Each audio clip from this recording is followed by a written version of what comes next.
This is another video brought to you by the Ichiban Productions. Like, comment, subscribe. So welcome everyone, happy days are here again. We're back with another review. This time we're looking at the PlayStation 5 HD Camera. Before we delve into this product, I think the first thing we need to answer and get it out the way is what is the difference between the HD camera for the PlayStation 5 and the camera for the PlayStation 4. Well, obviously this one is designed specifically for the PlayStation 5, whereas this one was designed for the PlayStation 4, and more importantly, this one is the camera you need to work with the PlayStation VR. This, and I'm going to get it out the way straight away, this does not replace this when it comes to the PlayStation VR. If you want to use your PlayStation VR on your PlayStation 5, you're going to need an original PlayStation 4 camera that either looks like this, or they did revise it and have a more circular, cylindrical, hey, check out that word, camera, and that you need one of these two to use your PlayStation VR on your PlayStation 5. As we're already talking about the PlayStation 4 camera, I suppose it's better to do a full comparison just to show you the slight differences between the PlayStation 5 and the PlayStation 4 camera. So the first thing, they got matching dual cameras, nice. However, this one is 720p and both of these are 1080p, and therefore the picture quality is actually noticeably much different. So lower quality picture, better quality picture. However, the PlayStation 4 camera is the one you need if you're going to use PlayStation VR. I can't emphasize that enough to save you some time and some effort. The other big difference is this one here. I think it's got a USB-A or USB-C adapter at the back. I think it's pretty sure it's USB-A. Now, this is the adapter that comes at the bottom, or the end of the PlayStation 4 camera. Now, if you look at that very, very closely, you can see that's not USB-A. It's some other preferential here. So, if you've got the PlayStation 4 camera, this isn't going to plug directly into the back of the PlayStation 5.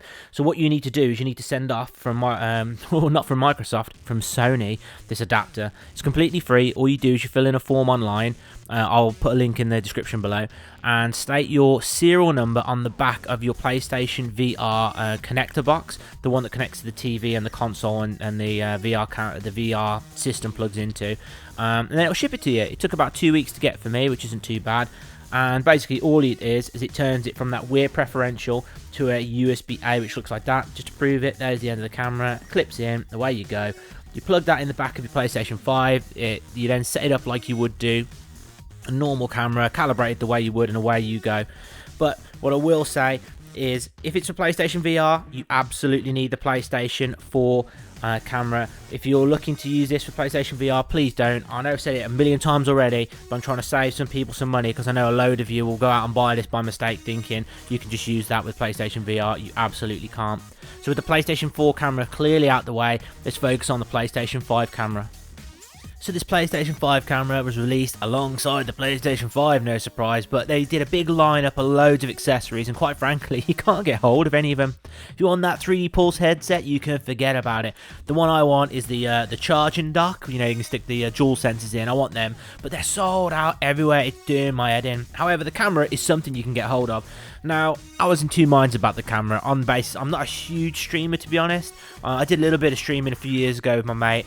It was some laughs and stuff, and I was thinking maybe I'll get back into it, maybe I won't. Yeah, maybe stick it on YouTube, I don't know. If you guys fancy a bit of streaming with the Ichiban, let me know in the comments below. But I got it anyway. This camera is going to set you back 50 notes, yeah, $49.99. That's if you can get hold of it. However, I took the cheap man approach, right, and I went to CEX for mine, right. CEX, it was only £38, and to be honest with you, from looking at it, it looks absolutely brand new. The box looks unused. That was peeled off with the guy to show me the camera's alright in there, so yeah, it looks absolutely brand new. Quick look at the box, HD camera, and there it is, right there. On the side, you've got for PlayStation 5, in case you're going to use it somewhere else. I suspect modders and hackers will get this working on a PC shortly enough, but we'll have to wait and see about that. On the other side, what we got here, HD camera instruction manual. Oh, you know what I think about reading. And on the back, we've got the information here. It's designed for streamers, so you can share your gameplay, put yourself in the game on the side doing a commentary. Right up my sort of street, I reckon. 1080p HD capture. Glorious. You don't think it would be better if it'd be 4K. However, granted, the likelihood of needing 4K for streaming is very, very low on the basis that your picture is going to be scaled right down into the corner, unless you're an arrogant son of a gun and want to be on the full screen, but I'm talking down in the bottom corner, so 4K ain't going to make no difference. background removal tool. Some people like that. There's a green screen effect on there as well, so if you've got a green screen business, this will deal with the green screen for you, of course. And a built-in stand, so you can have it on top of your TV, side of your TV, on there, all over the TV, just where you've always wanted it. Just some other information on the bottom. You need to update your PlayStation 5, obviously. Read the documentation. No, readings for prisoners, as we know. And it's designed and specifications subject to change without notice, which is great. So God only knows if this is true. I assume it is. So with all that out of the way, let's delve inside and take a look at it. Opening the box and having a look inside. First thing we need to do is we need to peel off that sticky thing there. Now, one of the big reasons I was quite keen to get a hand on one of these is because I truly believe there's going to be a new PlayStation VR out soon.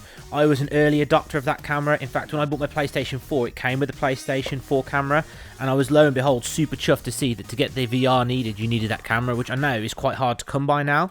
Nothing in that box. Lovely. So my thoughts are the PlayStation 5 camera is going to work with the PlayStation 5 VR, the VR 2 or whatever they're going to call it, right? And so get one now whilst you can, because trust me, when that PlayStation VR comes out, trying to get hold of one of these is going to become a challenge, guaranteed. The box is generic and white, as you come to expect here. But look, it's got a little thing here. Oh, we've got the HD camera instruction manual. I was told to read it, so might as well. Before use, read the manual. Don't do this, do that, do the other, cleaning. Oh, whoa.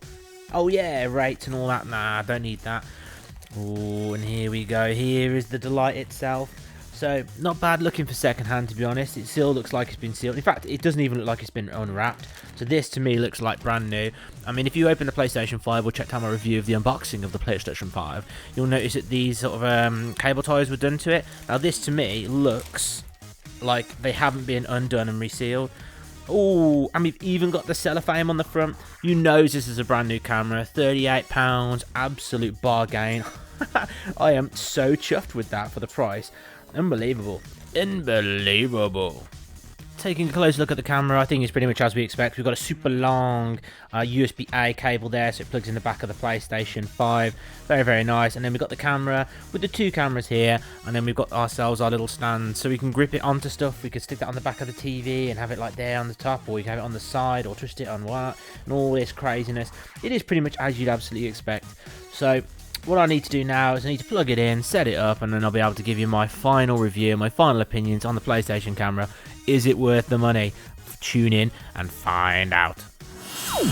And I'm back, like I said, I'll be back. Thanks a lot for sticking around to find out what my final opinions are. So overall, in terms of the installation, it's super easy. You just plug that USB right in the back of the PlayStation 5 and away you go. So go to settings, and then you go to accessories, go down to camera, and then adjust HD camera, and you can faff around. It takes 3 screenshots of your face to make sure it can move around and follow you, I think, appropriately as necessary. Then go down to settings again, captures and broadcast, and then you can choose whether you want your camera active whilst you're doing your broadcasting or you're recording your videos, of course. And there's a few settings in there, nothing major, nothing magic, but mainly it's to do with the size of the video. How big do you want to appear on your broadcast?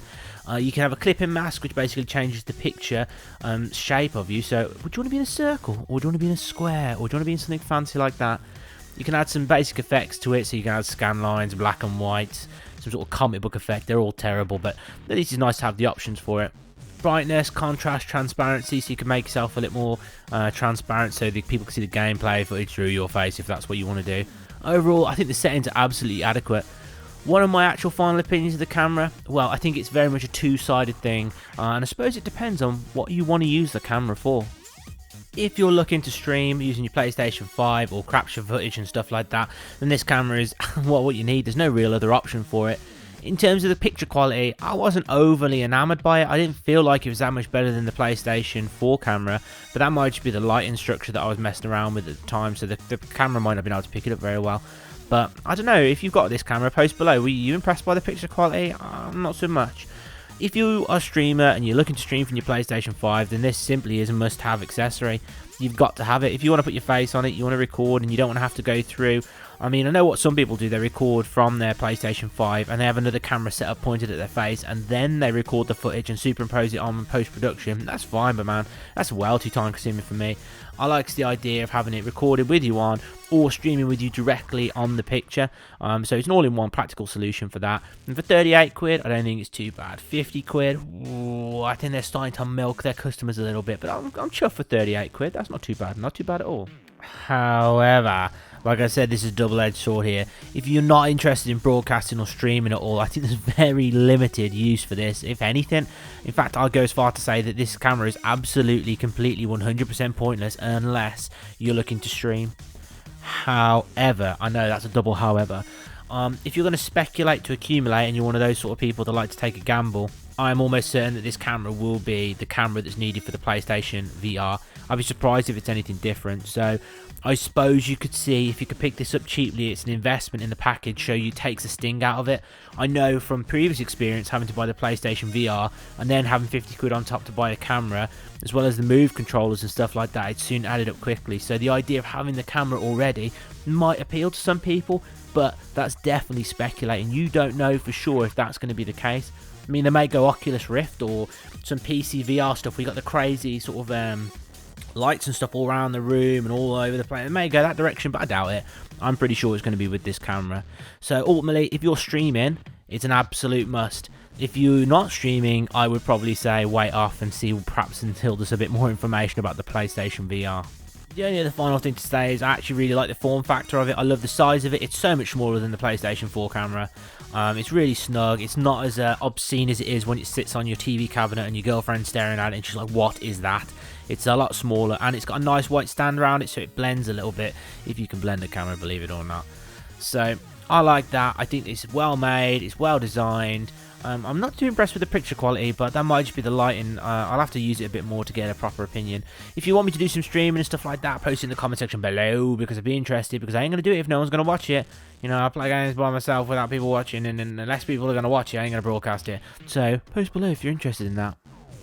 With that in mind, before I wrap this one up, I know what you're thinking, you're going to put a star rating on it, and I'm not. I literally can't put a star rating on it, because it really depends on what your purpose is for the camera. If it's a broadcast camera for your PlayStation 5 and you do streaming, then, you know, it'll probably be a 5-star. However, if you're not going to do that, it's probably a 0-star, because there's absolutely no point to it yet. I will revisit this when the PlayStation VR 2 is announced and all that sort of stuff, so we'll have to look out for that.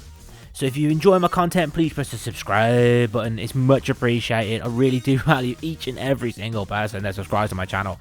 Remember, that Canada Coke offer is still available. Remember, if you're a subscriber. If you enjoyed the video, please give it a thumbs up. If you've got any questions, post them in the comment section below. I always reply to each and every comment. It means the world to me that you take a bit of time out of your day to post something. You know, I love it. Absolutely love it.